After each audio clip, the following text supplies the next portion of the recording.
गुरु रू प्यारी साध संगत जी, वाहिगुरु जी का खालसा, वाहिगुरु जी की फतेह। भाई साहब भाई वीर सिंह जी की कमोलक लिखत है, जिसका सिरलेख है राजा शिवनाग। आओ प्यार नाल सरवण करन की कोशिश करिए जी।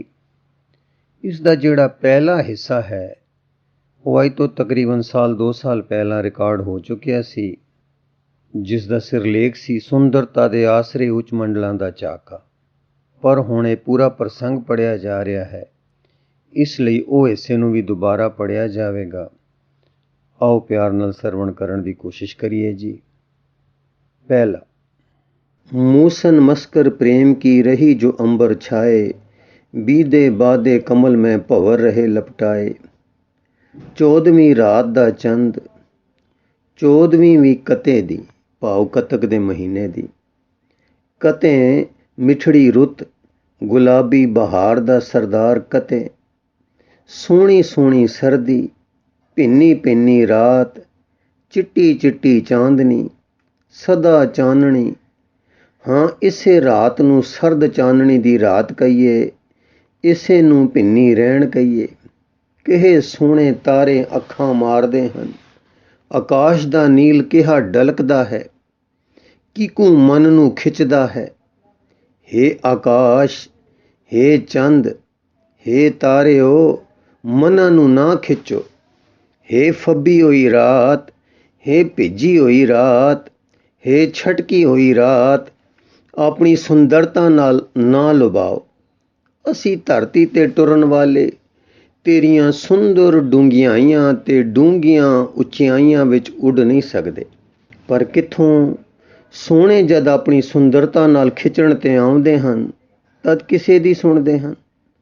अगले नूं की मुश्किलां पैणगीਆਂ ਉਹ ਕੀ परवाह ਕਰਦੇ ਹਨ। ਉਹ ਤਾਂ ਆਪਣੇ ਸੁਹਾਣਪ ਵਿੱਚ ਸਾਨੂੰ ਲੀਨ ਕਰਨ ਦੇ ਚਾਅ ਵਿੱਚ ਹੁੰਦੇ ਹਨ। ਕੀਕੂ ਜਿਲਣਾ ਵਿੱਚੋਂ ਧਰੀਕ ਕੇ ਕੱਢਦੇ ਹਨ, ਕੀਕੂ ਜ਼ੋਰ ਦੇ ਕੇ ਖਿੱਚਦੇ ਹਨ, ਕੀਕੂ ਵਲੁੰਦਰ ਕੇ ਖੂੰਦੇ ਹਨ, ਕੀਕੂ ਘੁੱਟ ਕੇ ਧੂ ਲੈਂਦੇ ਹਨ। ਉਹਨਾਂ ਨੂੰ ਕੀ, ਉਹ ਖਿੱਚਦੇ ਹਨ, ਉਹ ਖਿੱਚ ਹਨ। ਹਾਂ, ਸੁੰਦਰਤਾ ਵਿੱਚ ਖਿੱਚ ਹੈ। ਜਦੋਂ ਖਿੱਚਦੀ ਹੈ ਫਿਰ ਖਿੱਚਦੀ ਹੈ, ਇਹੋ ਉਹਦਾ ਧਰਮ ਹੈ, ਇਹੋ ਉਸਦਾ ਸੁਭਾਅ ਹੈ, ਇਹੋ ਉਸਦੀ ਨੇਕੀ ਹੈ। ਸੁੰਦਰਤਾ ਖਿੱਚੇਗੀ, ਜਿੱਥੇ ਅਸੀਂ ਹਾਂ ਉੱਥੋਂ ਚੁੱਕ ਲਏਗੀ, ਸਭ ਪਾਸਿਆਂ ਤੋਂ ਉਪਰਾਮ ਕਰਾ ਕੇ ਆਪਣੇ ਵੱਲ ਧੀਕੇਗੀ, ਸਭ ਤੋਂ ਵਿਸਾਰਾ ਦੇ ਕੇ ਆਪਣੇ ਵੱਲ ਲਾਵੇਗੀ। ਇਹੋ ਸੁੰਦਰਤਾ ਦੀ ਸੁੰਦਰਤਾ ਹੈ ਕਿ ਜਦੋਂ ਝਲਕਾ ਮਾਰਿਆ ਮੋਹ ਲਿਆ, ਜਦੋਂ ਲਿਸ਼ਕਾਰਾ ਦਿੱਤਾ ਠੱਗ ਲਿਆ। ਠੱਗ ਲਿਆ ਤਾਂ ਆਪੇ ਵਿੱਚ ਆਪੇ ਨੂੰ ਸਮੂਹ ਦਿੱਤਾ, ਚਾਹੋ ਪਲਕਾਰੇ ਜਿੰਨਾ ਸਮਾਂ ਹੀ ਲੱਗੇ। ਹਾਂਜੀ, ਠੱਗ ਲਿਆ ਤਾਂ ਆਪੇ ਵਿੱਚ ਆਪੇ ਨੂੰ ਸਮੂਹ ਦਿੱਤਾ, ਚਾਹੋ ਪਲਕਾਰੇ ਜਿੰਨਾ ਸਮਾਂ ਵੀ ਲੱਗੇ। ਆਹਾ, ਅਜ ਨੀਲੇ ਮਾਨੋ ਧੋਕੇ ਸਾਫ਼ ਕੀਤੇ, ਡੂੰਘੇ ਰੰਗ ਦੇ ਦਮਕਦੇ ਨੀਲੇ ਆਕਾਸ਼ ਦੀ ਤਾਰਿਆਂ ਨਾਲ ਛੱਬੀ ਤੇ ਚੰਦਰਮਾ ਨਾਲ ਛਟਕੀ ਛੱਬੀ ਕੈਸਾ ਮੋ ਰਹੀ ਹੈ। ਅੱਖਾਂ ਠੱਗੀਆਂ ਜਾ ਰਹੀਆਂ ਹਨ, ਵੈਦ ਟਾਹਰਾਂ ਮਾਰਦੇ ਹਨ ਕਿ ਇਹ ਰੁੱਤ ਕੱਚੀ ਪੱਕੀ ਹੈ। ਰਾਤ ਨੂੰ ਤਰੇਲ ਮਾੜੀ ਪੈਂਦੀ ਹੈ, ਠੰਡ ਅਵੱਲੀ ਪੈਂਦੀ ਹੈ।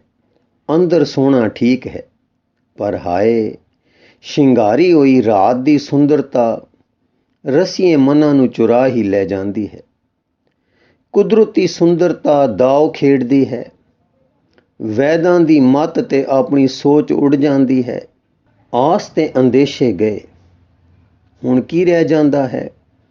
ਕੁਦਰਤ ਦਾ ਬਨਾਵ ਤੇ ਸ਼ਿੰਗਾਰ ਅਰ ਦੇਖਣ ਹਾਰੀਆਂ ਮਸਤ ਅੱਖਾਂ, ਕੁਦਰਤ ਦਾ ਜੋਬਨ ਤੇ ਰੱਸੀਆਂ ਦੀਆਂ ਹਿੱਤ ਅਲਸਾਈਆਂ ਅੱਖ ਪੁਤਲੀਆਂ, ਕੁਦਰਤ ਦੀ ਛਵੀ ਤੇ ਕਦਰ ਪਾਉਣ ਵਾਲੇ ਅਧ ਖੁੱਲੇ ਨੈਣ, ਕੁਦਰਤ ਦਾ ਸੁਹਾਣ ਤੇ ਨੈਣਾ ਵਾਲਿਆਂ ਦੇ ਮੋਹੇ ਗਏ ਨੇਤਰ, ਕੁਦਰਤ ਦੇ ਠੱਗਣ ਹਾਰ ਕਟਾਖੇ ਤੇ ਰੰਗ ਭਰੀਆਂ ਇਸ਼ਕ ਤਣਾਈਆਂ ਚਸ਼ਮਾ। ਹਾਏ, ਚਸ਼ਮਾ ਨਿੱਕੀਆਂ ਨਿੱਕੀਆਂ ਚਸ਼ਮਾ, ਭਾਵ ਅੱਖਾਂ। ਅਸਗਾਹ ਆਕਾਸ਼ ਸਾਰਾ ਦਿਸਦਾ, ਤਾਰਾ ਮੰਡਲ, ਚੰਦ ਚਾਨਣੀ, ਸਭੋ ਕੁਝ ਆਪਣੇ ਵਿੱਚ ਸਮਾ ਲੈਂਦੀਆਂ ਹਨ। ਜਾਦੂ ਕੁੱਠੀਆਂ ਚਸ਼ਮਾ ਝਮਕਣਾ ਭੁੱਲ ਜਾਂਦੀਆਂ ਹਨ।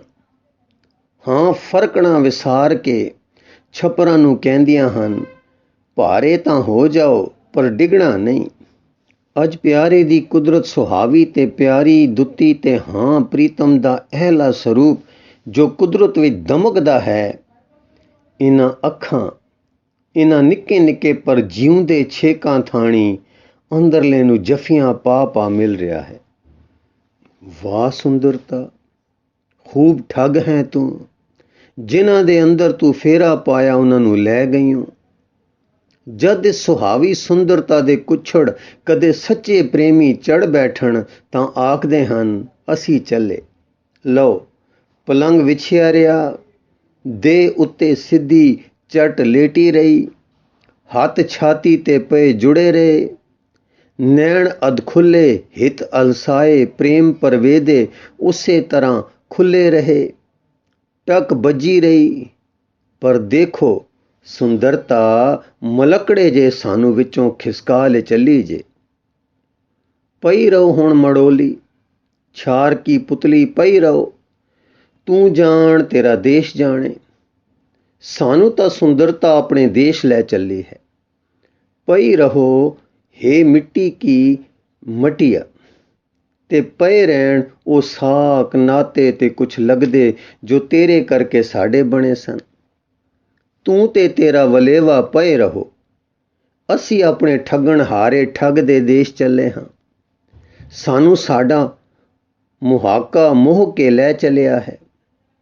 ਅਸੀਂ ਇੱਕ ਝਾਕੇ ਤੇ ਰੀਝੇ ਹੋਏ ਮਗਨ ਹੋਏ ਹੋਏ ਟੁਰ ਚੱਲੇ ਹਾਂ ਝਾਕਿਆਂ ਦੇ ਦੇਸ਼। ਆਹ ਸੁੰਦਰਤਾ ਤੂੰ ਧਨ ਹੈ, ਤੂੰ ਉਹ ਦੇਵੀ ਹੈ ਜੋ ਵਿਛੜਿਆਂ ਨੂੰ ਮੇਲਦੀ ਹੈ। ਤੂੰ ਹੈ ਜੋ ਸੋਚ ਸਮੁੰਦਰ ਵਿੱਚੋਂ ਕੱਢ ਕੇ ਬੇਖੁਦੀਆਂ ਦੇ ਪੰਗੂੜੇ ਝੁਟਾਉਂਦੀ ਹੈ। ਤੂੰ ਹੈ ਜੋ ਰਸ ਦੇਸ਼ ਤੇ ਉਥੋਂ ਲਾਮਕਾਨ ਵਿੱਚ ਲੈ ਜਾਂਦੀ ਹੈ। ਇਹ ਛਵੀ ਤੇਰਾ ਜਾਦੂ ਧਨ ਹੈ। ਇਸ ਹਿਸਾਬੀ ਸੋਚੂ ਜੀਵੜੇ ਨੂੰ ਤੂੰ ਅਨੰਤ ਅਥਾਹ ਰਸ ਵਿੱਚ ਉਡਾ ਲੈ ਜਾਂਦੀ ਹੈ। ਤੂੰ ਯੋਗੀ ਰਾਜ ਹੈ ਜੋ ਚਿੱਤ ਬਿਰਤੀਆਂ ਦਾ ਪਲਕਾਰੇ ਵਿੱਚ ਨਿਰੋਧ ਕਰਦੀ ਹੈ। ਤੂੰ ਹੈ ਜੋ ਮਨ ਨੂੰ ਖੜਾ ਕਰਦੀ ਹੈ ਤੇ ਬੁੱਧੀ ਦੇ ਚੱਕਰ ਨੂੰ ਬਨ ਬਹਾਲਦੀ ਹੈ। ਤੂੰ ਹੈ ਜੋ ਪਾਰਲੇ ਦੇਸ਼ ਦਾ ਪਤਾ ਦਿੰਦੀ ਹੈ। ਤੂੰ ਹੈ ਜੋ ਮੰਤਰਾਂ ਤੇ ਫਿਲਾਸਫੀਆਂ ਦੀ ਸਰਹੱਦ ਤੋਂ ਪਰੇ ਟਪਾ ਕੇ ਰਸਦੇ ਦੇਸ਼, ਹਾਂ ਆਪੇ ਦੇ ਦੇਸ਼ ਵਿੱਚ ਲੈ ਜਾਂਦੀ ਹੈ। ਤੂੰ ਧਨ ਹੈ, ਤੈਨੂੰ ਆਦੇਸ਼ ਹੈ, ਤੈਨੂੰ ਵਾਹ ਵਾਹ ਹੈ। ਵਾਹ ਵਾਹ ਉਹ ਦੇਸ਼ ਹੈ ਜਿੱਥੇ ਬਾਣੀ ਦੀ ਪਹੁੰਚ ਨਹੀਂ। ਤੂੰ ਵਾਹ ਵਾਹ ਦਾ ਰੂਪ ਬਣ ਕੇ ਐਸੇ ਵੇਲੇ ਆਉਂਦੀ ਹੈ। ਵਾਹ ਵਾਹ ਕਰਤਿਆਂ ਰਹਿਣ ਸੁਖ ਵਿਹਾਏ, ਵਾਹ ਵਾਹ ਕਰਤਿਆਂ ਸਦਾ ਆਨੰਦ ਹੋਵੇ ਮੇਰੀ ਮਾਏ। ਵਾਹ ਵਾਹ ਕਰਤਿਆਂ ਹਰ ਸਿਉ ਲਿਵ ਲਾਏ, ਵਾਹ ਵਾਹ ਕਰਮੀ ਬੋਲੇ ਬੁਲਾਏ। ਵਾਹ ਵਾਹ ਕਰਤਿਆਂ ਸੋਭਾ ਪਾਏ, ਨਾਨਕ ਵਾਹੋ ਵਾਹੋ ਸਤ ਰਜਾਏ। ਵਾਹ ਸੁੰਦਰਤਾ, ਵਾਹ ਸੁੰਦਰ ਦਾਤਾ ਜਿਨ ਸੁੰਦਰਤਾ ਦਾ ਭੇਦ ਦੱਸਿਆ। ਵਾਹ ਵਾਹ ਸੁੰਦਰਤਾ ਤੂੰ ਸੁੰਦਰ ਦਿਖਾ ਲਿਆ। ਵਾਹ ਵਾਹ ਸੁੰਦਰਤਾ ਤੂੰ ਵਾਹ ਵਾਹ ਸਿਖਾਈ। ਪਰ ਵਾਹ ਹੇ ਵਾਹ ਵਾਹ ਤੂੰ ਫਿਰ ਸੁੰਦਰਤੀ ਦਿਖਾਈ ਤੇ ਸੁੰਦਰ ਦੇ ਚਰਨੀ ਲਾਇਆ। ਵਾਹ ਵਾਹ ਵਾਹ ਵਾਹ ਬਾਣੀ ਨਿਰੰਕਾਰ ਹੈ, ਤਿਸ ਜੀਵੜ ਅਵਰ ਨਾ ਕੋਏ। ਵਾਹ ਵਾਹ ਅਗਮ ਅਥਾਹ ਹੈ, ਵਾਹ ਵਾਹ ਸੱਚਾ ਸੋਏ। ਵਾਹ ਵਾਹ ਵੇ ਪਰਵਾਹ ਹੈ, ਵਾਹ ਵਾਹ ਕਰੇ ਸੋ ਹੋਏ। ਵਾਹ ਵਾਹ ਅੰਮ੍ਰਿਤ ਨਾਮ ਹੈ, ਗੁਰਮੁਖ ਪਾਵੈ ਕੋਏ। ਵਾਹ ਵਾਹ ਕਰਮੀ ਪਾਈਐ, ਆਪ ਦਇਆ ਕਰ ਦੇ। ਨਾਨਕ ਵਾਹ ਵਾਹ ਗੁਰਮੁਖ ਪਾਈਐ, ਅੰਦਿਨ ਨਾਮ ਲਏ।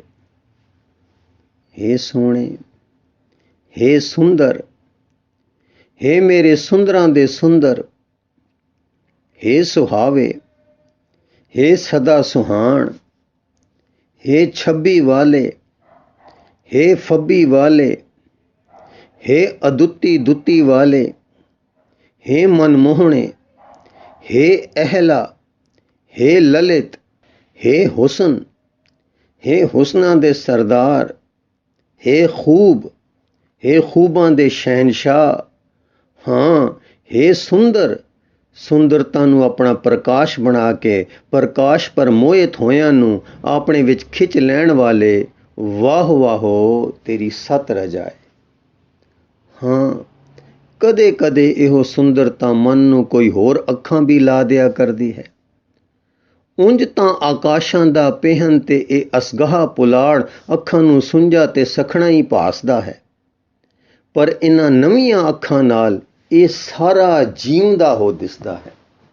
ਹਾਂਜੀ, ਉਂਝ ਤਾਂ ਆਕਾਸ਼ਾਂ ਦਾ ਪਹਿਨ ਤੇ ਇਹ ਅਸਗਾਹ ਪੁਲਾੜ ਅੱਖਾਂ ਨੂੰ ਸੁੰਝਾ ਤੇ ਸਖਣਾ ਹੀ ਭਾਸਦਾ ਹੈ, ਪਰ ਇਹਨਾਂ ਨਵੀਆਂ ਅੱਖਾਂ ਨਾਲ ਇਹ ਸਾਰਾ ਜੀਉਂਦਾ ਹੋ ਦਿਸਦਾ ਹੈ, ਸੋਹਣਿਆਂ ਤੇ ਜੀਵਦਿਆਂ ਨਾਲ ਵਸ ਰਿਹਾ ਦਿਸ ਪੈਂਦਾ ਹੈ।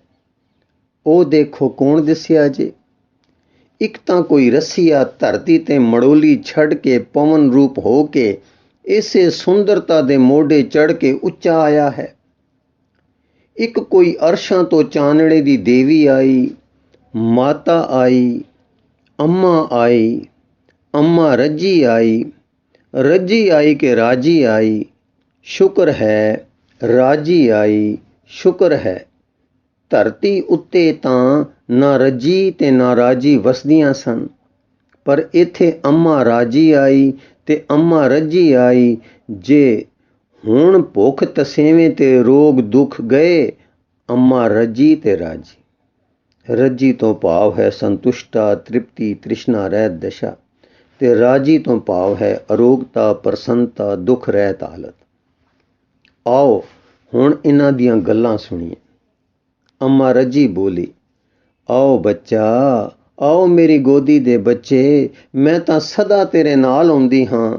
ਤੂੰ ਦਿਨੇ ਰਾਤ ਮੇਰੀ ਗੋਦ ਖੇਲਦਾ ਹੈ, ਫਿਰ ਤੂੰ ਭੁੱਖਾ ਹੋ ਕੇ ਡਾਬੂ ਕਿਉਂ ਲੈਂਦਾ ਹੁੰਦਾ ਹੈ, ਤੇ ਰੋਗੀ ਜਿਹਾ ਹੋ ਕੇ ਹਾਏ ਹਾਏ ਕਿਉਂ ਕਰਦਾ ਹੁੰਦਾ ਹੈ। ਤੂੰ ਜਗਤ ਦੇ ਰਾਜ਼ਕਾਂ ਵੱਲ ਤੇ ਵੈਦਾਂ ਵੱਲ ਨਾ ਤੱਕਿਆ ਕਰ, ਆਪਣੀ ਮਾਂ ਵੱਲ ਤੱਕਿਆ ਕਰ। ਤੂੰ ਸਦਾ ਮੇਰੀ ਗੋਦ ਵਿੱਚ ਖੇਲਦਾ ਹੈ। ਰਸੀਆ, ਅੰਮਾ ਜੀ, ਤੁਸੀਂ ਮੇਰੇ ਉਹਨਾਂ ਧਰਤੀ ਦੇ ਨੈਣਾਂ ਨਾਲ ਦਿਸਦੇ ਨਹੀਂ ਹੋ ਨਾ। ਉਹ ਮਰ ਜਾਣੇ ਨੈਣ ਤਾਂ ਵੈਦਾਂ ਤੇ ਅੰਨਦਾਤਿਆਂ ਨੂੰ ਦੇਖਦੇ ਰਹਿੰਦੇ ਹਨ। ਅੰਮਾ, ਤੂੰ ਸੁੰਦਰਤਾ ਦੇ ਦੇਸ਼ ਵਸਦੀ ਹੈ, ਮੈਂ ਆਸ ਅੰਦੇਸ਼ੇ ਦੇ ਦੇਸ਼ ਵਸਦਾ ਹਾਂ। ਸੁੰਦਰਤਾ ਨੂੰ ਕਹੋ ਖਾਂ ਮੈਨੂੰ ਠੱਗੀ ਰੱਖਿਆ ਕਰੇ, ਆਪਣੇ ਕੰਧਾੜੇ ਚੁੱਕ ਕੇ ਮੈਨੂੰ ਇੱਥੇ ਲੈ ਆਇਆ ਕਰੇ, ਤਾਂ ਮੈਨੂੰ ਤੂੰ ਦਿਸਦੀ ਰਿਹਾ ਕਰੇ ਤੇ ਮੈਂ ਹੁਣ ਵਾਂਗੂ ਤੇਰੀ ਛਾਵੇਂ ਸੁਖ ਮਾਣਿਆ ਕਰ। ਅੰਮਾ, ਬੱਚਾ ਤੂੰ ਵਾਹੋ ਵਾਹੋ ਕਰਿਆ ਕਰ। ਵਾਹੋ ਵਾਹੋ ਗੁਰਸਿੱਖ ਨਿਤ ਸਭ ਕਰੋ, ਗੁਰਪੂਰੇ ਵਾਹੋ ਵਾਹੋ ਭਾਵੈ, ਨਾਨਕ ਵਾਹੋ ਵਾਹੋ ਜੋ ਮਨ ਚਿਤ ਕਰੇ, ਤਿਸ ਜਮ ਕੰਕਰ ਨੇੜ ਨਾ ਆਵੇ। ਰਸੀਆ, ਅੰਮਾ ਜੀ, ਮੈਂ ਕੀ ਕਰਾਂ? ਜਦੋਂ ਸੱਚੀ ਤੇ ਸੁੱਚੀ ਸੁੰਦਰਤਾ ਝਲਕਾਂ ਮਾਰਦੀ ਹੈ, ਮੱਲੋ ਮੱਲੀ ਵਾਹੋ ਵਾਹੋ ਹੁੰਦੀ ਹੈ। ਜਦੋਂ ਆਸ ਅੰਦੇਸੇ ਦੇ ਭੂਤ ਆ ਦਬਲਦੇ ਹਨ, ਤਦ ਵਾਹੋ ਵਾਹੋ ਕਰੇ ਵੀ ਤਦ ਵੀ ਸਵਾਦ ਨਹੀਂ ਪੈਂਦਾ। ਅੰਮਾ, ਫਿਰ ਵੀ ਵਾਹੋ ਵਾਹੋ ਨਾ ਛੱਡਿਆ ਕਰੋ। ਉਦੋਂ ਵਾਹੋ ਵਾਹੋ ਆਸ ਅੰਦੇਸੇ ਦੀ ਜਕੜ ਨੂੰ ਮੱਪ ਮੱਪ ਕੇ ਕੱਢਦੀ ਹੁੰਦੀ ਹੈ। ਵਾਹੋ ਵਾਹੋ ਕਦੇ ਸਖਣੀ ਨਹੀਂ ਜਾਂਦੀ। ਵਾਹੋ ਵਾਹੋ ਦੋ ਕੰਮ ਕਰਦੀ ਹੈ, ਇੱਕ ਤਾਂ ਮੈਲ ਕੱਢਦੀ ਹੈ, ਦੂਏ ਜਦੋਂ ਮੈਲ ਕੱਟ ਲਵੇ ਤਦ ਪਿਆਰ ਦੇ ਸਤ ਸੁਹਾਣ ਸਦਾ ਮਨ ਚਾਉ ਦਾ ਝਲਕਾ ਮਾਰਦੀ, ਖੀਵਿਆਂ ਕਰਦੀ, ਬੇਖੁਦੀਆਂ ਦੇ ਝੂਟੇ ਦੇਂਦੀ ਤੇ ਅੰਮ੍ਰਿਤ ਪਿਲਾਉਂਦੀ ਰਹਿੰਦੀ ਹੈ। ਰਸੀਆ, ਫਿਰ ਤੁਸੀਂ ਨਾ ਟੁਰਾਇਆ ਕਰੋ। ਅੰਮਾ, ਰੱਜੀ ਤੇ ਰਾਜੀ ਤਾਂ ਸਦਾ ਗੋਦ ਵਿੱਚ ਰੱਖਦੀ ਹੈ, ਤੇ ਤੂੰ ਬਾਹਰ ਰਿੜ ਜਾਣਾ ਹੈ। ਆਸ ਅੰਦੇਸੇ ਵਿੱਚ ਨਾ ਤਿਲਕਿਆ ਕਰੇ, ਤਾਂ ਤੂੰ ਸਦਾ ਰਜਿਆ ਸਦਾ ਰਾਜ਼ੀ ਰਿਹਾ ਕਰੇ। ਰਸੀਆ, ਮਾਂ, ਮੈਂ ਇਸ ਵੇਲੇ ਐਡਾ ਖੁਸ਼ ਹਾਂ ਕਿ ਜੇ ਮੇਰਾ ਸਰੀਰ ਨਾਲ ਹੁੰਦਾ ਤਾਂ ਮੇਰੇ ਚੋਲੇ ਦੀਆਂ ਤਣੀਆਂ ਟੁੱਟ ਜਾਂਦੀਆਂ ਤੇ ਫਿਰ ਸਰੀਰ ਪਾਟ ਪੈਂਦਾ। ਇਹੋ ਜਿਹੀ ਸੋਹਣੀ ਖੁਸ਼ੀ ਕਿਉਂ ਲੁਕੋ ਰੱਖਦੇ ਹੁੰਦੇ ਹੋ, ਹੈਂ ਜੀਓ ਜੀ? ਅੰਮਾ, ਲੁਕੋ ਤਾਂ ਨਹੀਂ ਰੱਖਦੀ, ਲੋਕੀ ਉਹਨਾਂ ਅੱਖਾਂ ਨੂੰ ਨਹੀਂ ਖੋਲ੍ਹਦੇ ਜਿਸ ਨਾਲ ਇਹ ਦਿਸਦਾ ਹੈ। ਉਹ ਨੈਣ ਵਾਹ ਵਾਹ ਕੀਤਿਆਂ ਖੁੱਲ੍ਹਦੇ ਹਨ। ਲੋਕੀ ਵਾਹ ਵਾਹ ਨਹੀਂ ਕਰਦੇ, ਹਾਏ ਹਾਏ ਕਰਦੇ ਹਨ, ਤਰਫੂ ਤਰਫੂ ਕਰਦੇ ਹਨ। ਇਸ ਕਰਕੇ ਇਸ ਖੁਸ਼ੀ ਤੋਂ ਵਾਂਝੇ ਰਹਿੰਦੇ ਹਨ। ਫਿਰ ਇਹ ਖੁਸ਼ੀ ਐਡੀ ਸਸਤੀ ਹੈ ਕਿ ਕਿਸੇ ਕਰੜੇ ਸਾਧਨ, ਹੱਠ, ਤਪ, ਤਿਆਗ, ਪਿਟੜੇ ਦੀ ਲੋੜ ਨਹੀਂ ਰੱਖਦੀ। ਹੈ ਦਾ ਨੀਚਾ ਧਾਰ ਕੇ ਅੰਦਰ ਵਾਹ ਵਾਹ ਕਰਦਾ ਰਹੇ, ਵਾਹ ਵਾਹ ਤੇ ਟਿਕਿਆ ਰਹੇ। ਫਿਰ ਇਹ ਖੁਸ਼ੀ 8 ਪੈਰ ਮਾਣਦਾ ਰਹੇ। ਸ਼ਲੋਕ ਮਹੱਲਾ ਤੀਜਾ। ਵਾਹ ਵਾਹ ਸੇ ਜਨ ਸਦਾ ਕਰੇ, ਜਿਨ ਕੋ ਆਪੇ ਦੇ ਬੁਝਾਏ। ਵਾਹ ਵਾਹ ਕਰਤਿਆਂ ਮਨ ਨਿਰਮਲ ਹੋਵੇ, ਹਉਮੈ ਵਿੱਚੋਂ ਜਾਏ। ਵਾਹ ਵਾਹ ਗੁਰਸਿੱਖ ਜੋ ਨਿਤ ਕਰੇ, ਸੋ ਮਨ ਚਿੰਦਿਆ ਫਲ ਪਾਏ। ਵਾਹ ਵਾਹ ਕਰੇ ਸੇ ਜਨ ਸੋਹਣੇ, ਹਰ ਤਿਨ ਕੈ ਸੰਗ ਮਿਲਾਏ। ਵਾਹ ਵਾਹ ਹਿਰਦੈ ਉਚਰਾਂ, ਮੁਖੋਂ ਵੀ ਵਾਹ ਵਾਹ ਕਰਿਓ। ਨਾਨਕ ਵਾਹ ਵਾਹ ਜੋ ਕਰੇ, ਹਉ ਤਨ ਮਨ ਤਿਨ ਕੋ ਦਿਓ। ਰਸੀਆ। ਜੋ ਮਰ ਜਾਂਦੇ ਹਨ ਤੇ ਵਾਹ ਵਾਹ ਦੇ ਰੰਗ ਰੱਤੇ ਹੋ ਕੇ ਮਰਦੇ ਹਨ, ਉਹ ਕੀ ਕਰਦੇ ਹਨ? ਅੰਮਾ। ਜੋ ਹੁਣ ਤੂੰ ਪਿਆ ਕਰਦਾ ਹੈ। ਰਸੀਆ। ਐਡੀ ਖੁਸ਼ੀ ਮਾਣਦੇ ਹਨ। ਅੰਮਾ। ਆ ਤੈਨੂੰ ਮੈਂ ਵਾਹ ਵਾਹ ਕਰਕੇ ਆਇਆਂ ਦਾ ਇੱਕ ਸਤਸੰਗ ਦਿਖਾਵਾਂ। ਇਹ ਕਹਿੰਦਿਆਂ ਸਾਰ ਦੋਏ ਉੱਡੇ। ਇੰਜ ਉੱਡੇ ਕਿ ਸੰਸਾਰ ਵਿੱਚ ਕੋਈ ਖਿਲਾਫ ਉਸ ਤੇਜੀ ਤੇ ਤ੍ਰਿਖਾ ਦਾ ਹੋ ਹੀ ਨਹੀਂ ਸਕਦਾ। ਮਾਨੋ ਕਰੋੜਾਂ ਮੀਲ ਪਲਕਾਰੇ ਵਿੱਚ ਪੈਂਡਾ ਮੁੱਕਦਾ ਸੀ। ਖੁਸ਼ੀ, ਠੰਡ, ਰਸ, ਸਵਾਦ ਵੱਧ ਤੋਂ ਵੱਧ ਪਸਰ ਰਿਹਾ ਸੀ। ਜਿਨ੍ਹਾਂ ਤਾਰਿਆਂ, ਮੰਡਲਾਂ, ਖੰਡਾਂ, ਵਰਭੰਡਾਂ ਨੂੰ ਤੱਕ ਤੱਕ ਕੇ ਹਰਿਆਨ ਹੋਈਦਾ ਹੈ, ਹਾਂ ਉਹਨਾਂ ਦੇ ਵਿੱਚ ਦੀ ਲੰਘਣਾ ਕੁਛ ਬਾਤ ਨਹੀਂ ਸੀ। ਗੱਲ ਕੀ, ਇਸ ਤਰ੍ਹਾਂ ਉੱਡਦੇ ਉਹ ਇੱਕ ਸੁੰਦਰ ਮੰਡਲ ਤੇ ਪਹੁੰਚੇ। ਇਹ ਇੰਨੀ ਦੂਰ ਥਾਂ ਹੈ ਕਿ ਜੇ ਚਾਨਣਾ ਇੱਥੋਂ ਟੁਰੇ ਤਾਂ ਧਰਤੀ ਉੱਤੇ 50 ਬਰਸਾਂ ਵਿੱਚ ਵੀ ਮੱਸਾ ਪਹੁੰਚੇ। ਇਹ ਮਿੱਟੀ ਲੋਹੇ ਤਰਾਮੇ ਦੀ ਧਰਤੀ ਨਹੀਂ ਸੀ। ਇੱਕ ਅਗਨ ਤੇ ਚਾਨਣੇ ਦਾ ਲੋਕ ਜਾਪਦਾ ਸੀ। ਇੱਥੇ ਧਰਤੀ ਵਾਂਗੂ ਹੀ ਇੱਕ ਦੀਵਾਨ ਲੱਗਾ ਜਾਪਦਾ ਸੀ ਔਰ ਕੀਰਤਨ ਹੋ ਰਿਹਾ ਸੀ। ਰਾਗੀ ਕੈਸੇ ਸਨ ਕਿ ਉਹਨਾਂ ਦਾ ਕੀਰਤਨ ਬਸ ਰਸ ਤੇ ਸਵਾਦ ਦਾ ਹੀ ਰੂਪ ਸੀ। ਪ੍ਰੇਮ ਦਾ ਮੀਂਹ ਵਸ ਰਿਹਾ ਸੀ। ਆਨੰਦ ਦੇ ਫੁਹਾਰੇ ਛੁੱਟ ਰਹੇ ਸਨ। ਰਸੀਏ ਨੂੰ ਅੰਮਾ ਜੀ ਨੇ ਪੁੱਛਿਆ, ਕਹੋ ਇਹ ਸਵਾਦ ਕਿਹੋ ਜਿਹਾ ਹੈ? ਰਸੀਆ। ਕੀ ਆਖਾਂ, ਬਸ ਇਹੋ ਹੈ ਕਿ ਕਹਿ ਨਹੀਂ ਹੁੰਦਾ, ਗੂੰਗੇ ਦੀ ਮਠਿਆਈ ਹੈ। ਅੰਮਾ। ਜੋ ਉਸ ਸੂਈ ਦੇ ਨੱਕੇ ਜਿੰਨੇ ਟਿਕਾਣੇ ਭਾਵ ਧਰਤੀ ਉੱਤੇ ਆਪਣੇ ਦਿਨ ਵਾਹ ਵਾਹ ਦੇ ਰੰਗ ਵਿੱਚ ਬਿਤਾਉਂਦੇ ਹਨ, ਸੋ ਇਹੋ ਜਿਹੇ ਰਸਾਂ ਨੂੰ ਮਾਣਦੇ ਹਨ ਤੇ ਇਹੋ ਜਿਹੀ ਅਵਸਥਾ ਨੂੰ ਆਪੜਦੇ ਹਨ। ਰਸੀਆ। ਮਾਂ ਜੀ, ਕੀ ਅਸੀਂ ਉਹਨਾਂ ਖੰਡਾਂ ਵਿੱਚੋਂ ਕਿਸੇ ਵਿੱਚ ਖੜੇ ਹਾਂ ਜੋ ਜਪਜੀ ਸਾਹਿਬ ਜੀ ਵਿੱਚ ਲਿਖੇ ਹਨ? ਅੰਮਾ। ਉਹ ਖੰਡ ਕੋਈ ਥਾਂ ਟਿਕਾਣੇ ਧਰਤੀ ਵਰਗੇ ਤਾਂ ਨਹੀਂ ਹਨ। ਉਹ ਤਾਂ ਇੱਕ ਅਰੂਪ ਰੂਪ ਦੇ ਟਿਕਾਣੇ ਹਨ, ਪਰ ਉਹ ਟਿਕਾਣੇ ਹਨ ਵੀ, ਖੰਡ ਵਿੱਚ ਵੀ ਹਨ ਤੇ ਬ੍ਰਹਿਮੰਡ ਵਿੱਚ ਵੀ ਹਨ। ਬ੍ਰਹਿਮੰਡ ਦੀ ਖੇਡ ਸਮਝਣ ਲਈ ਪਹਿਲਾਂ ਨਾਮ ਰਸੀਆਂ ਹੋਣ ਦੀ ਲੋੜ ਹੈ। ਹਾਂਜੀ, ਬ੍ਰਹਿਮੰਡ ਦੀ ਖੇਡ ਸਮਝਣ ਲਈ ਪਹਿਲਾਂ ਨਾਮ ਰਸੀਆਂ ਹੋਣ ਦੀ ਲੋੜ ਹੈ। ਪਿੰਡ ਵਿੱਚ ਤੇ ਆਪਣੀ ਉਚਿਆਈ ਪ੍ਰਾਪਤ ਕਰਨ ਲਈ ਸਾਧਨ ਪੱਖ ਵਿੱਚ ਇਉਂ ਸਮਝ ਲਿਆ ਹੈ। ਪਹਿਲਾ ਖੰਡ ਧਰਮ ਖੰਡ ਜਪਜੀ ਸਾਹਿਬ ਵਿੱਚ ਦੱਸਿਆ ਹੈ, ਸੋ ਤੁਹਾਡੀ ਧਰਤੀ ਧਰਮ ਦਾ ਖੰਡ ਹੈ, ਅਰਥਾਤ ਉੱਥੇ ਹਰ ਪ੍ਰਾਣੀ ਦੇ ਸਿਰ ਕੋਈ ਫਰਜ਼ ਜਾਂ ਧਰਮ ਹੈ। ਬਥੇਰਾ ਜ਼ੋਰ ਲਾਓ ਕਿ ਉਹ ਥਾਂ ਕੁਝ ਹੋਰ ਬਣੇ, ਪਰ ਰਾਜਾ ਤੋਂ ਪਰਜਾ ਤੀਕ ਸਭ ਕਿਸੇ ਦੇ ਸਿਰ ਫਰਜ਼ ਜਾਂ ਧਰਮ ਦਾ ਕਰ ਪਿਆ ਹੈ। ਇਸੇ ਕਰਕੇ ਤੁਹਾਡੀ ਧਰਤੀ ਧਰਮ ਦੀ ਸਾਲ ਹੈ ਔਰ ਫਰਜ਼ਾਂ ਦੇ ਨਿਭਾਅ ਅਰਥਾਤ ਕੀਤੇ ਕਰਮਾਂ ਅਨੁਸਾਰ ਉਹਨਾਂ ਦੀ ਵਿਚਾਰ ਆਉਂਦੀ ਹੈ। ਉਹਨਾਂ ਦੀ ਕਚਿਆਈ ਪਕਿਆਈ ਇੱਥੇ ਹੀ ਪੈਂਦੀ ਹੈ, ਪਰ ਪਤਾ ਅੱਗੇ ਜਾ ਕੇ ਲੱਗਦਾ ਹੈ। ਦੂਸਰਾ, ਧਰਮਖੰਡ ਸਾਡੇ ਲਈ ਧਰਤੀ ਹੈ, ਪਰ ਜਦ ਗਿਆਨ ਵਿੱਚ ਆਉਂਦਾ ਹੈ ਤਾਂ ਕਈ ਕਰਮ ਭੂਮੀਆਂ, ਕਈ ਚੰਦ, ਕਈ ਸੂਰਜ, ਕਈ ਲੋਕ ਤੇ ਉਹਨਾਂ ਵਿੱਚ ਦੇਸ਼ਾਂ ਦਾ ਗਿਆਨ ਆਉਂਦਾ ਹੈ। ਉਸ ਨੂੰ ਲੋਕ ਦੀ ਵਿਸ਼ਾਲਤਾ ਦਿਸਦੀ ਹੈ ਤੇ ਉਸ ਨੂੰ ਗਿਆਨ ਦਾ ਪ੍ਰਕਾਸ਼ ਪੈਂਦਾ ਹੈ ਤੇ ਗਿਆਨ ਤੋਂ ਉਪਜੇ ਆਨੰਦ ਦਾ ਸਵਾਦ ਪੈਂਦਾ ਹੈ, ਜੋ ਇੰਦਰੀ ਰਸਾਂ ਤੋਂ ਬਹੁਤ ਉੱਚਾ ਆਨੰਦ ਹੈ। ਸੋ ਬੇਟਾ, ਜੋ ਧਰਮ ਦੇ ਖੰਡ ਵਿੱਚ ਵਸਦਾ ਹੈ ਉਸ ਨੂੰ ਅਵਸ਼ਯ ਲੋੜ ਹੈ ਕਿ ਸਮਝੇ ਕਿ ਧਰਮ ਕੀ ਹੈ, ਅਰਥਾਤ ਉਸ ਨੂੰ ਆਪਣੇ ਫਰਜ਼ ਜਾਂ ਧਰਮ ਦੇ ਸਮਝਣ ਦੇ ਗਿਆਨ ਦੀ ਲੋੜ ਹੈ। ਸੋ ਜੋ ਆਦਮੀ ਧਰਮ ਅਧਰਮ ਦਾ ਗਿਆਤਾ ਹੋ ਜਾਂਦਾ ਹੈ ਉਹ ਵਿਸ਼ਵ ਦੀ ਅਨੰਤਾਈ ਦਾ ਗਿਆਤਾ ਹੋ ਜਾਂਦਾ ਹੈ।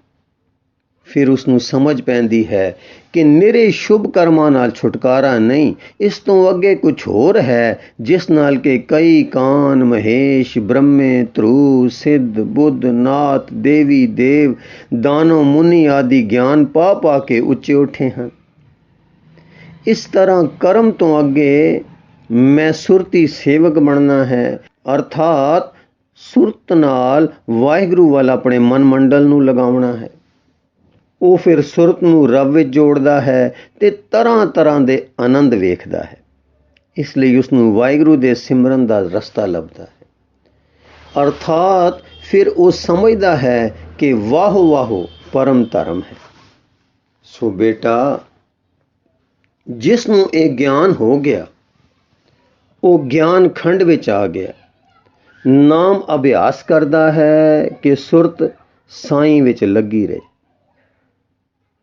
ਤੀਸਰਾ, ਨਾਮ ਜਪਦਾ ਆਦਮੀ ਨਾਮ ਦੇ ਰਸ ਤੇ ਸੁੰਦਰਤਾ ਦੀ ਪ੍ਰਤੀਤੀ ਵਿੱਚ ਚਲਾ ਜਾਂਦਾ ਹੈ। ਅੰਤਰ ਆਤਮੇ ਉਜਲਤਾ, ਸੁੰਦਰਤਾ ਤੇ ਰਸ ਦਾ ਅਨੁਭਵ ਇਹ ਪ੍ਰਾਪਤੀ ਸੁਰਤੀ ਸੇਵਕ ਨੂੰ ਹੋ ਜਾਂਦਾ ਹੈ। ਉੱਥੇ ਸੁਰਤ ਮਤ ਮਨ ਬੁੱਧ ਦੀ ਸੋਝੀ ਪੈਂਦੀ ਹੈ, ਪਰ ਇਸ ਤੋਂ ਅੱਗੇ ਇੱਕ ਹੋਰ ਤਰੱਕੀ ਹੁੰਦੀ ਹੈ ਕਿ ਉਸ ਨੂੰ ਸੁਧ ਜਾਂ ਸਿੱਧ ਪ੍ਰਾਪਤ ਹੁੰਦੀ ਹੈ। ਇਹ ਉਹ ਬੁੱਧੀ ਹੈ ਜੋ ਦੇਵਤਿਆਂ ਅਰ ਸਿੱਧ ਪੁਰਖਾਂ ਨੂੰ ਪ੍ਰਾਪਤ ਹੁੰਦੀ ਹੈ। ਇਹ ਸੁੱਤੇ ਬੁੱਧੀ ਹੈ, ਇਸ ਨਾਲ ਬਿਨਾਂ ਕਾਰਨ ਕਾਰਜ ਜਾਣੇ ਦੇ ਸੋਝੀ ਪੈਣ ਲੱਗ ਜਾਂਦੀ ਹੈ।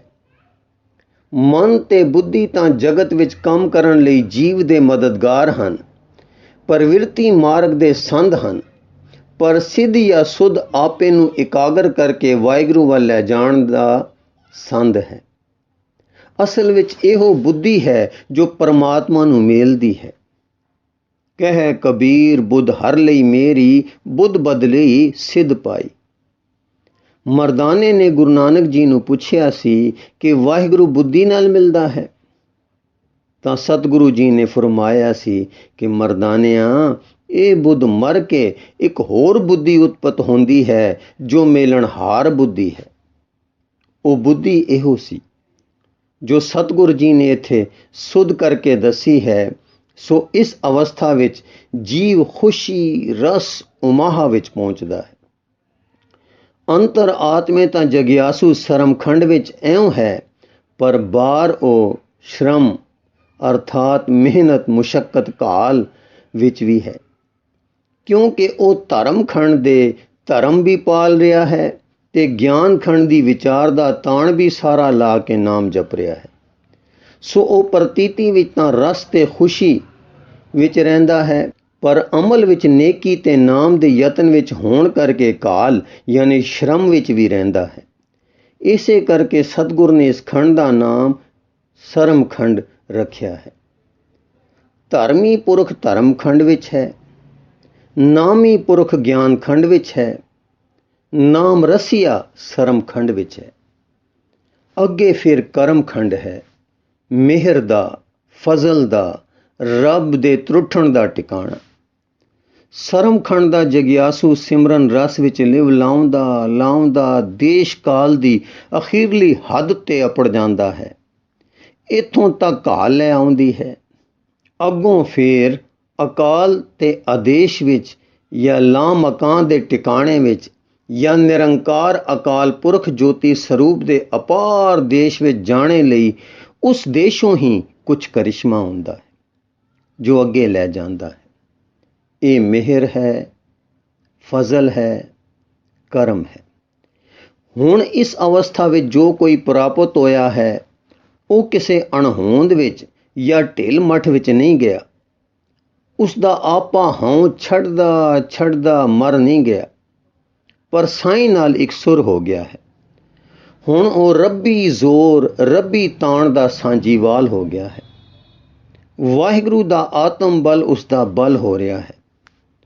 ਉਹ ਉਸ ਨੂੰ ਨਿਰਾ ਆਪਾ ਹੀ ਨਹੀਂ ਦਿਸਦਾ, ਪਰ ਅਨੇਕਾਂ ਲੋਕਾਂ ਦੇ ਭਗਤ ਬ੍ਰਹਿਮੰਡ ਤੇ ਹੋਰ ਤਬਕੇ ਤੋਂ ਬਖਸ਼ੇ ਗਏ ਲੋਕ ਮਿਲਦੇ ਹਨ, ਜਿਨ੍ਹਾਂ ਦੇ ਅੰਦਰ ਸੱਚੇ ਵਾਹਿਗੁਰੂ ਦਾ ਨਿਵਾਸ ਹੈ, ਜੋ ਨਿਵਾਸ ਕੇ ਅਭੇਦ ਹੋ ਗਿਆ ਹੈ।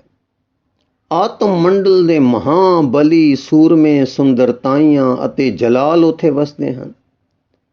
ਇਸ ਅਵਸਥਾ ਨੂੰ ਪਹੁੰਚਿਆ ਹੋਇਆਂ ਨੂੰ ਜਨਮ ਮਰਨ ਤੇ ਮਾਇਆ ਦਾ ਮੋਹਣੀ ਮੰਤਰ ਅਸਰ ਕਰਨੋਂ ਰਹਿ ਚੁੱਕਦਾ ਹੈ। ਨਾ ਉਹ ਮਰੇ ਨਾ ਠਾਗੇ ਜਾਏ। ਉਹ ਜੋ ਸ਼ਰਮਖੰਡ ਵਿੱਚ ਨਾਮ ਰਸਿਆ ਸੀ, ਹੁਣ ਨਾਮੀ ਨੂੰ ਪ੍ਰਾਪਤ ਹੋ ਕੇ ਉਸ ਦੇ ਮਿਲਾਪ ਦਾ ਅਕਹਿ ਰਸ ਮਾਣ ਰਿਹਾ ਹੈ। ਉਸ ਦੇ ਅੰਦਰ ਜੋ ਸੱਚ ਸੀ ਸੋ ਹੁਣ ਸੱਚਾ ਹੋ ਗਿਆ ਹੈ। ਨਾਮ ਨਾਮੀ ਹੋ ਕੇ ਨਿਰੰਤਰ ਮੇਲ ਹੋ ਗਿਆ ਹੈ। ਸੋ ਉਸ ਦੀ ਸਮਝ ਹੁਣ ਜਾਣਦੀ ਹੈ ਕਿ ਹੁਣ ਮੇਰੀ ਕਾਲ ਕੇਵਲ ਸੁੰਦਰੀ ਸਖੀ ਇਹ ਹਮਰੀ ਕਾਲ ਪ੍ਰਭ ਆਪ ਸਿਗਾਰ ਸਵਾਰਨ ਹਾਰ ਮੁਜਬ ਰੱਬ ਦੀ ਮਿਹਰ ਹੈ। ਉਸ ਦੀ ਸਮਝ ਹੁਣ ਕਰਮਖੰਡ ਵਿੱਚ ਹੈ, ਅਰਥਾਤ ਉਹ ਇਸ ਰਸ ਭਰੀ ਵਾਹ ਵਾਹ ਦੇ ਲਗਾਤਾਰ ਪ੍ਰਵਾਨ ਨੂੰ, ਨਾਮ ਦੇ ਅੰਦਰ ਨਿਵਾਸ ਨੂੰ, ਰਸ ਨੂੰ, ਆਨੰਦ ਨੂੰ ਕਰਮ ਜਾਂ ਫਜ਼ਲ ਜਾਂ ਮਿਹਰ ਸਮਝਦਾ ਹੈ।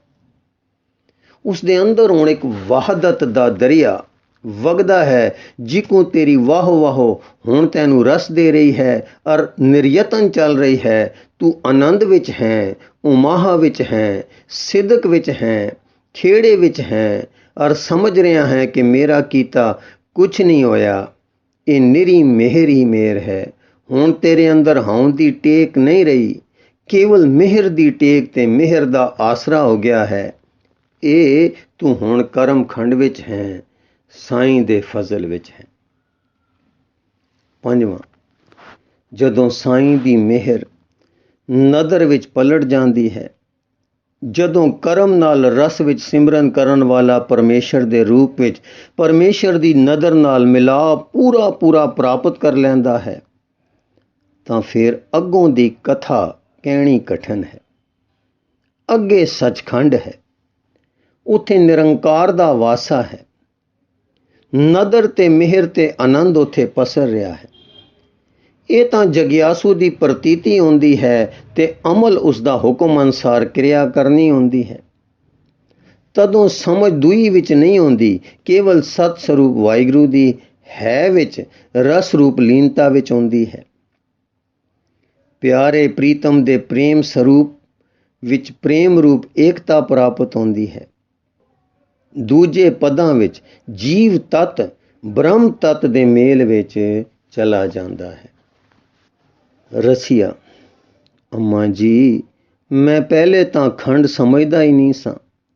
ਆਮ ਗਿਆਨੀ ਇਹਨਾਂ ਦੇ ਅਰਥ ਕਾਂਡ ਕਰਦੇ ਹਨ, ਤ੍ਰੈ ਕਾਂਡ, ਕਰਮ ਕਾਂਡ, ਉਪਾਸਨਾ ਕਾਂਡ ਤੇ ਗਿਆਨ ਕਾਂਡ।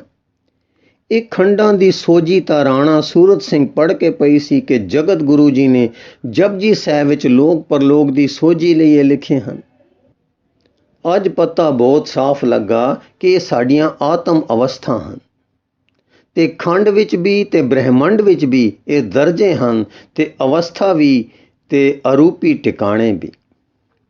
ਅੰਮਾ, ਬੱਚਾ ਸੁਖ ਦੇ ਰਸਤੇ ਪਿਆ ਕਰੋ। ਫੋਕੇ ਹਿਸਾਬਾਂ ਤੇ ਵਹਿਮਾਂ ਵਿੱਚ ਕੀ ਹੈ? ਆਪਣਾ ਫਰਜ਼ ਪਛਾਣੋ, ਸ਼ੁਭ ਕਰਮ ਤੇ ਨੇਕੀ ਸਿੱਖੋ, ਜੋ ਧਰਮ ਸਮਝੋ ਉਸ ਪਰ ਟੁਰੋ। ਸਭ ਤੋਂ ਵੱਡਾ ਧਰਮ ਨਾਮ ਹੈ, ਉਸ ਪਰ ਟੁਰੋ। ਟੁਰਦਿਆਂ ਪੁਰ ਸਾਹੀਂ ਮਿਹਰ ਕਰਦਾ ਹੈ ਤਾਂ ਕਾਲ ਮਨਜ਼ੂਰ ਹੁੰਦੀ ਹੈ। ਜਿਨ੍ਹਾਂ ਪਰ ਨਜ਼ਰ ਹੋ ਜਾਂਦੀ ਹੈ ਉਹਨਾਂ ਨੂੰ ਸਤ ਸਰੂਪ ਵਾਹਿਗੁਰੂ ਦੀ ਪ੍ਰਾਪਤੀ ਹੁੰਦੀ ਹੈ। ਸੋ ਤੁਹਾਡਾ ਧਰਮ ਹੈ ਲੱਗੇ ਰਹਿਣਾ, ਲੱਗੇ ਰਿਹਾ ਕਰੋ। ਰਸੀਆ, ਅੰਮਾ ਕਾਹਦੇ ਵਿੱਚ? ਅੰਮਾ, ਨਾਮ ਵਿੱਚ। ਰਸੀਆ, ਅੰਮਾ ਜੀ, ਇਹ ਨਾਮ ਕੀ ਸ਼ੈ ਹੈ? अम्मा, बच्चा ये प्रेम है। सिमरन ही प्रीतम दे प्रेम दा विदत स्वरूप है। जो अपने प्यारे नू याद करदा है उस दे अंदर प्रेम होंदा है। प्रेम वाला प्यारे नू भुल नहीं सकदा। इसे तरह सदा याद रखण वाला प्रेम विच वसदा है। नाम जपण वेले साईं विच प्यार भावना चाहिए। रसिया, ठीक जियो। अम्मा, ये करतब दी विद्या है, कथनी फोकी शै है। इਉਂ ਕਹਿ ਕੇ ਉੱਥੋਂ ਇੱਕ ਵਾਹਿਗੁਰੂ ਦੀ ਰਸ ਭਰੀ ਗੂੰਜ ਉੱਠੀ ਤੇ ਸਾਰਾ ਕੁਝ ਲੋਪ ਹੋ ਗਿਆ। ਪਰ ਧਰਤੀ ਉੱਤੇ ਇੱਕ ਟਿਕਾਣੇ ਉਸ ਵੇਲੇ ਇੱਕ ਜਿਉਂਦੀ ਮੂਰਤ ਇਸੇ ਸਿਮਰਨ ਦੇ ਰੌਂ ਵਿੱਚ, ਹਾਂ ਇਸੇ ਯਾਦ ਦੇ ਰੰਗ ਵਿੱਚ ਝੂਮ ਰਹੀ ਸੀ। ਯਾਦ ਸੀ ਕਿ ਬਿਰਹਾ, ਬਿਰਹਾ ਸੀ ਕਿ ਪ੍ਰੇਮ, ਪ੍ਰੇਮ ਸੀ ਕਿ ਸਿਮਰਨ। ਹਾਂ, ਉਹ ਦਰਸ਼ਨ ਇਉਂ ਦਾ ਸੀ। ਸੋ ਉਹ ਕਿਹੋ ਜਿਹਾ ਦਰਸ਼ਨ ਸੀ, ਇਸ ਲਿਖਤ ਦਾ ਅਗਲਾ ਹਿੱਸਾ ਆਪ ਜੀ ਨੂੰ ਅੱਗੇ ਪੜ੍ਹ ਕੇ ਸਰਵਣ ਕਰਾਉਣ ਦੀ ਕੋਸ਼ਿਸ਼ ਕਰਾਂਗੇ ਜੀ। ਵਾਹਿਗੁਰੂ ਜੀ ਕਾ ਖਾਲਸਾ, ਵਾਹਿਗੁਰੂ ਜੀ ਕੀ ਫਤਿਹ।